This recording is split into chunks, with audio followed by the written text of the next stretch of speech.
Hello everyone, my name is Nitin Jain and today we are discuss about the important questions of engineering physics BT 201। ठीक है, first students के लिए। तो सबसे पहले हम देखते हैं यूनिट वन यानी कि क्वांटम मैकेनिक्स में जो टॉपिक है इम्पोर्टेंट वो हम डिस्कस करेंगे। सबसे पहला है अपना स्क्रोडिंगर इक्वेशन।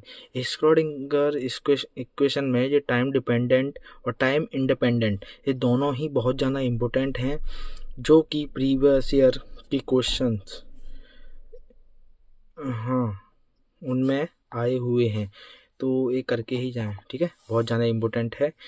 जे 2020, 19, 22 इनमें आ चुका है वो।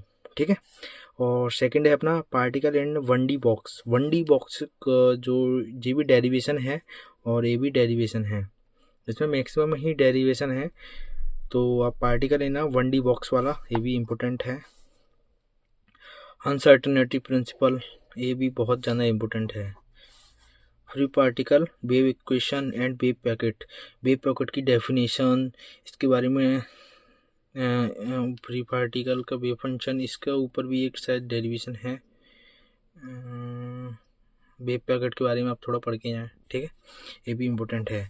फिर आता है ग्रुप एंड फेस वेलोसिटी, इसमें डिफरेंस भी आता है और इनके थोड़ा डेरिवेशन टाइप का कुछ है। इसका मतलब जो भी इसका जो फॉर्मूला है उस पर थोड़ा सा डेरिवेशन है और इसका डिफरेंस और डेफिनेशन इसकी याद करके जाएँ, इम्पोर्टेंट है ये। ठीक है, और सेकंड हम आते हैं यूनिट 2 पे, वेव ऑप्टिक्स।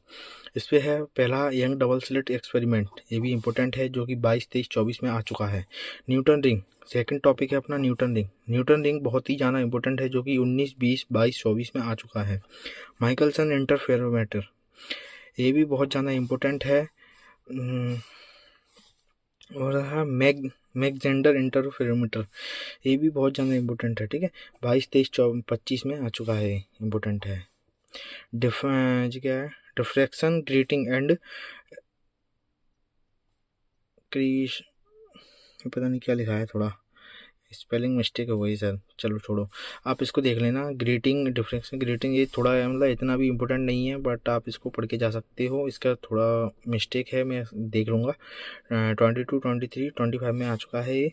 और इसके बाद है young double slit single slit diffraction, तो ये भी इम्पोर्टेंट है। बट आप सबसे ज़्यादा इम्पोर्टेंट ये 3 हैं, वो सॉरी 4 हैं, ये बहुत ज़्यादा इम्पोर्टेंट हैं। ये कौन से, एक मिनट, माय पेन, हाँ ये बहुत ज़्यादा इम्पोर्टेंट हैं। 1, 2, 3, 4, ये बहुत ज़्यादा इम्पोर्टेंट है, चारों की चारों। ठीक है, इसको आप कर लेना। हम अब आते हैं हम सॉलिड एंड सेमी कंडक्टर में, जो कि यूनिट आपकी 3 है। इसमें सबसे पहला टॉपिक है पीएन जंक्शन डायोड। और पीएन जंक्शन डायोड के बारे में डेफिनेशंस, फॉरवर्ड बाइजिंग, रिवर्स वाइडिंग, जो भी कुछ भी है आप सब उसको पढ़ के जाएँ। 22, 23, 24, 25 में आज ये आ चुका है। और इसका भी कैरेक्टरिस्टिक भी होता है, जो कि ये अलग क्वेश्चन बनता है, ये अलग क्वेश्चन बनता है, और एक भी बन सकते हैं, वो तो क्वेश्चन के एग्जामिनर के ऊपर डिपेंड करता है। तो आप इसको पढ़ के जाएँ। ठीक है, जेनर डायोड है, जो कि 23 और 25 में आ चुका है, ये भी इम्पोर्टेंट है। हॉल इफेक्ट 19, 23 और 25 में आ चुका है। ठीक है, फर्मी लेवल चौथा अपना क्वेश्चन है, फर्मी लेवल। इसमें इंटरेस्टिंग एंड एक्सट्रेंसिक, इसमें 2024 में जो आ चुका है, ये भी इम्पोर्टेंट है। और सीधा है अपना ब्लोच थ्योरम, 2023, 2024 में ये आ चुका है, ये भी इम्पोर्टेंट है। फिर है अपना क्रॉनिक पॉनी मॉडल, तो ये 23 और 24 में आ चुका है। इसके बाद है सोलर सेल, तो इनमें से सबसे ज़्यादा इम्पोर्टेंट है आपका पीएन जंक्शन डायोड और क्रॉनिक मॉडल, ये ज़्यादा इम्पोर्टेंट हैं, बट आप इनको भी करके जाएँ। 60 टॉपिक में से आपका पास मतलब बहुत ही ज़्यादा इम्पोर्टेंट है, सबसे ज़्यादा इम्पोर्टेंट। ठीक है, इनको आप करके ही जाएँ। और नाउ हम आते हैं अपनी 4th unit, laser and optical fibre. तो इसमें सबसे ज़्यादा इम्पोर्टेंट इसके नाम ही हैं। लेज़र के बारे में आपको सब पता होना चाहिए, लेज़र की एप्लीकेशंस, एडवांटेज, डिसएडवांटेज, डेफिनेशन। और एक ऑप्टिकल फाइबर की भी डिफरेंस भी आता है इनका, तो आप सब करके जाएँ। ठीक है, और इसका है Einstein A and B coefficient का इसमें एक वो भी है जो कि 19, 23, 25 में आ चुका है। और दूसरा टॉपिक है अपना पॉपुलेशन इन्वर्सन और स्टिमुलेटेड एमिशन, ठीक है, ये भी इम्पोर्टेंट है। हीलियम लेज़र और CO2 एंड रूबी लेज़र, इन तीनों लेज़र में से एक लेज़र आपकी 100% आएगी, आप 7 नंबर इसमें से पा सकते हो, ठीक है। तो ये दोनों इसमें बहुत ज़्यादा इंपॉर्टेंट है, आप इसको करके ही जाएं, जो कि 22, 24, देखिए हीलियम नियॉन जो लेज़र है वो अपनी 20, 22 और 24 में आ चुकी है, और जो 23 और 25 में है आ चुकी हैं ये दोनों लेज़र, ठीक है। उसके बाद आते हैं अपना टॉपिक नंबर 5, इसमें है ऑप्टिकल फाइबर। ऑप्टिकल फाइबर जो कि मैंने इधर आपको बता दिया है, इसमें आपको क्या करना है, acceptance angle and V number, थोड़ा टाइम ज़्यादा हो गया, जो कि 22, 23, 24 और 25 में आ चुका है, ठीक है, बहुत ज़्यादा इंपॉर्टेंट है। बट आप इनमें से आप लेज़र और ऑप्टिकल फाइबर और हाँ सारे ही आना इंपॉर्टेंट है, इसमें 5 ही टॉपिक हैं, और क्या कम करूँ मैं, इससे ज़्यादा कम नहीं कर सकता, ठीक है। यूनिट अपने 5 में आता है जो कि है इलेक्ट्रोस्टैटिक, इसमें अपनी है सबसे पहली मैक्सवेल इक्वेशन, उसके बाद अपना गॉस थ्योरम, स्टोक्स थ्योरम, जो कि मैक्सवेल इक्वेशन है वो 22, 23, 25 में आ चुकी है। गॉस थ्योरम है अपनी 22, 24, 25 में आ चुकी है। स्टोक्स थ्योरम है जो अपनी 22, 24, 25 में आ चुकी है। तो ये 22, 24, 25 के ही हैं, ये तीनों इम्पोर्टेंट हैं, ठीक है। कंटिन्यूटी इक्वेशन जो कि 23 और 24 में आ चुकी है। इलेक्ट्रिक फील्ड पोटेंशियल, ये इम्पोर्टेंट टॉपिक हैं अपने, ठीक है। और ये अपना क्या लिखा है,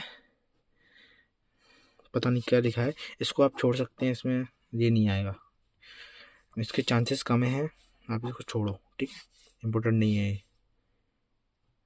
तो आप इनमें से सबसे ज़्यादा इम्पोर्टेंट है, हम अपनी मैक्सवेल इक्वेशन आप करके जाएं, गॉस थ्योरम, स्टोक्स थ्योरम और कंटिन्यूटी, और अपना जो है इलेक्ट्रिक फील्ड एंड पोटेंशियल, ये आप 5 टॉपिक कर लोगे तो इसमें से आपका 7 नंबर पक्के हो जाएंगे, 7 के 40 नंबर आ सकता है इसमें से, ठीक है। तो यह इम्पोर्टेंट टॉपिक हैं, आप इनको करके ही जाएं, ठीक है। और आप अगर कुछ भी नहीं कर पा रहे हो तो आप मैक्सवेल इक्वेशन तो आप पढ़ के ही जाएं, गॉस थ्योरम आप पढ़ के ही जाएं, स्टोक्स थ्योरम आप पढ़ के ही जाएं, ठीक है। इसमें से आइंस्टीन ए बी कोफिशिएंट है जो कि आप पढ़ के ही जाएं। उसके बाद जो लेज़र बताई हैं मैंने वो आप पढ़ के ही जाएं, और लेज़र और ऑप्टिकल फाइबर के बारे में इसमें से पढ़ के जाएं, कुछ भी नहीं कर पा रहे थे, ठीक है। अब यूनिट 3 में आती हैं, इसमें आप कुछ भी नहीं कर पा रहे तो आप क्रोनिक मेडल है वो पढ़ के जाएं, इम्पोर्टेंट है। उसके बाद आता है PN junction diode and VI character, जो कि इम्पोर्टेंट है, आप इसको भी पढ़ के जाएं। उसके बाद आता है अपना, इसमें और कुछ है क्या, सोलर सेल और जेनर डायोड, हाँ सोलर सेल और जेनर डायोड भी आप पढ़ के जाएं, ये भी इम्पोर्टेंट है, और हॉल इफेक्ट। बस इसमें मैंने आपको 5 टॉपिक बता दिए, 2 टॉपिक और आप छोड़ सकते हो अपने हिसाब से। इसमें मैंने आपको बता दिया सेकंड यूनिट में आपकी जो शुरू के जो 4 टॉपिक हैं वो इम्पोर्टेंट हैं, आप ध्यान से देख लीजिए, इनको आप कैसे भी करके छोड़ के नहीं जाना, ठीक है, इम्पोर्टेंट हैं। और इसके बाद हम इसमें आते हैं पहली यूनिट में, तो आपका स्क्रोडिंगर का जो टाइम